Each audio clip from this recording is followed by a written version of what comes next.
Now, Herman, can I ask you to pick up that novel there?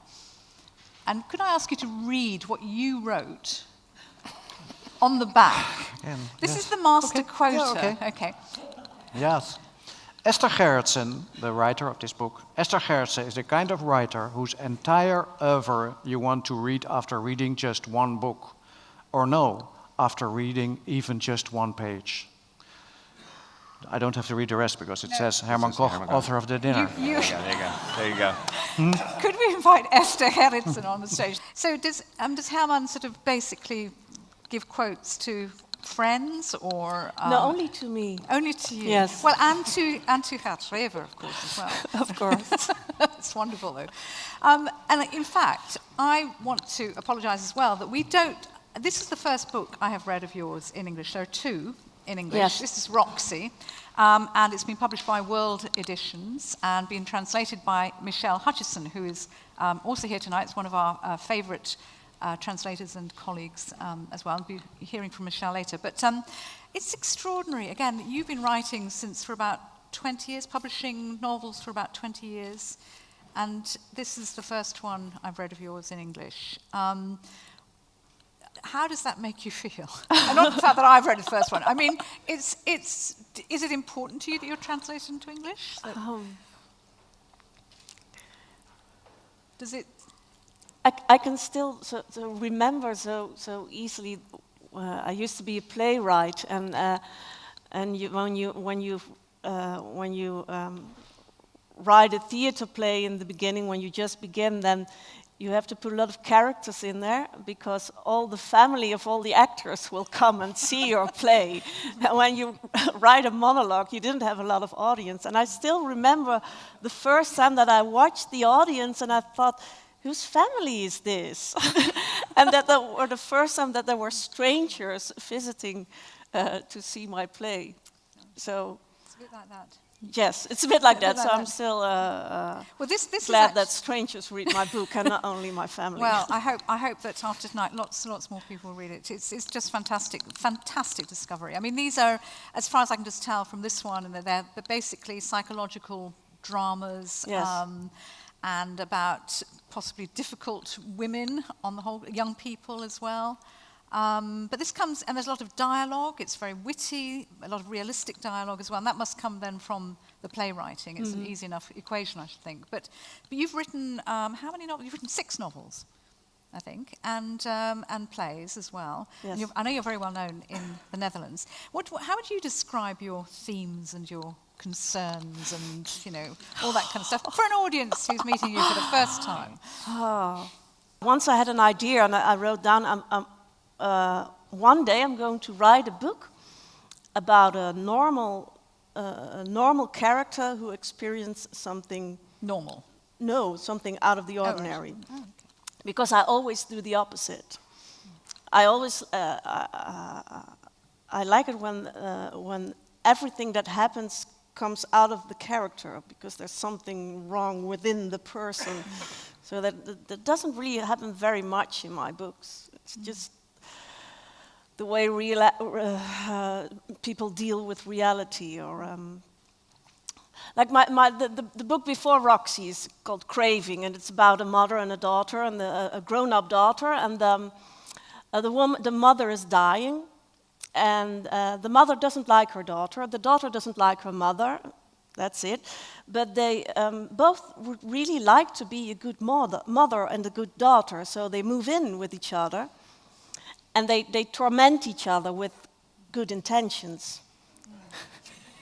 I've actually read part of that one. Yeah. So it's a quite normal situation of a mother dying and the daughter taking care of her. But that's not, that's not the situation I'm really interested in. But why do people do that when they don't want to do that?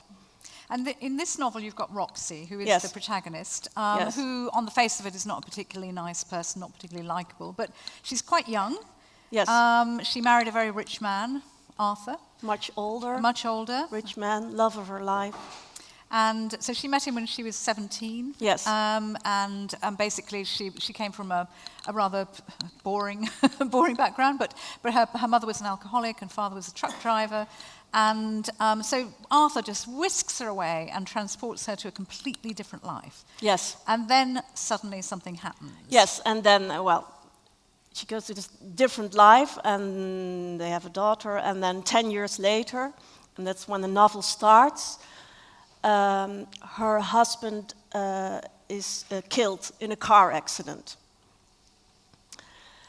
And maybe I can you going to read from that maybe part? that's I was going to say that so sounds it's easier, yeah. We'll talk about sex afterwards. Sex, yes, please. Because there is a lot of sex in your books. So in the first chapter, she We learns... can share this, by the way. So. Yes, please. She learns that her husband is killed in a car accident. Police officers come in the middle of the night and they tell her this. And the next morning, one of the police officers, a young woman, comes again to tell her more about the details. Oh, yes, and she just mentioned, detail, that her husband wasn't alone in the car. Not only he was killed in the accident, also his intern who was with him in the car. And the young policewoman asks her, "Are you aware of the nature of the relationship she had with your husband?" The corner of her mouth twitches nervously, and Roxy knows this expression from when people expect her to be suspicious. "I'm not jealous," Roxy says. The policewoman searches for words. Roxy doesn't give her the chance to say anything. "My husband," Roxy says, "my husband is a flirt. A ladies' man, I know that, of course. I'm the opposite. I don't have any male friends. I can't get on with them. The funny thing is that everyone always suspects him of cheating, but he's quite the..." Roxy is unsure how far to go in her explanation to this woman she doesn't know, but it seems like the last time she'll be able to explain it to someone. So a stranger will just have to do. She likes to talk about her husband. Most people don't understand him. She says, "My husband had a very," she searches for the word, "comfortable relationship with sexuality. He wasn't afraid of it. He knew what he felt." She takes her time. She will build a modest monument of words for him. "I have always admired that because I'm quite weak in those things. I have to shut myself off. I'm frightened when I'm attracted to other men. I like to keep my world uncluttered because I don't know how to cope with unwelcome feelings, because I don't trust myself."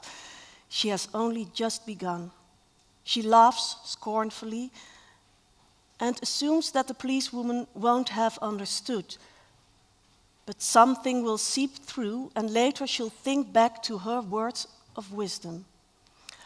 "Arthur knew how far he could go. He knew himself. He trusted himself, and I trusted him." The police officer looks at her coffee, cautiously raises her head and says, "They were naked. The car was hit on the hard shoulder. They were found naked."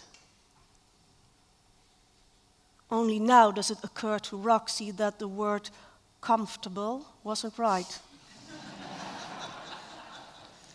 As though she sent reality down the wrong path with an ill-chosen word. She tries to come up with a plausible reason for the nakedness of her husband and the intern, but doesn't get far. Like the previous night, the police officer has averted her gaze. Perhaps she understands that Roxy wants anything except to be seen. The officer doesn't watch her arrogant gaze dissolving and wretchedness growing inside her. Roxy stands up, grabs the policewoman's coffee, and empties the cup into the sink. "It's cold," she says. "You mustn't drink that. Cold coffee's disgusting." She turns on the tap and rinses the cup until all the coffee residue has gone, but the images aren't washed away with it. Arthur and the girl naked in a car, mutilated bodies entwined, Arthur dying in a stranger's arms, her death cry. The funny thing is that everyone always suspects him of cheating. Will that line stay with her forever now? Roxy thinks about her parents, about their scrapbook, and the fact she's going to have to be the one to tell them. Even though she only sees them 3 times a year at the most, she seems to have become a child again all of a sudden, like she's in their house. And first she'll have to brave them taking in this scandal before she can take it in herself. Do her parents know this?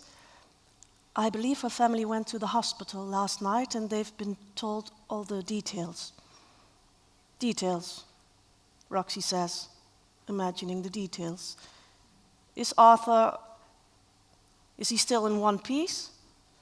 He's in the hospital mortuary. You can visit them. The doctor there can give you all the details. Yes. Roxy runs the tap again, but the sink is clean. Would the bodies be carefully separated at the site of an accident like that? Or might parts of one still be in the other? Stop picturing it, Arthur always said if she got carried away in painful fantasies, like if she was watching unpleasant TV shows and crying. Don't do it, he'd say. Why don't you turn off the telly? It had seemed to annoy him more and more in recent years, as though she was the person who had invented all the misery in the world. It was her own fault that she pictured it. Roxy turns off the tap and lets the images work their way in, uncensored. His lustful hands stroking her young breasts, her mouth around his penis, his facial expression as he came, and the strange girl watching him at that moment. When you say it out loud, it becomes more real. As though what is heard can no longer be denied, she turns to the policewoman. Was his penis still attached? Or is it inside her? Would that be possible? The police officer looks at her hands on the table. No more cup of coffee to stare at. Roxy doesn't want to shock her. That's not her point. She just wants to break Arthur's rules that state that people mustn't emphasize pain. Darling, anything you pay attention to only grows. And Roxy gives her loved one and the strange young woman her full attention.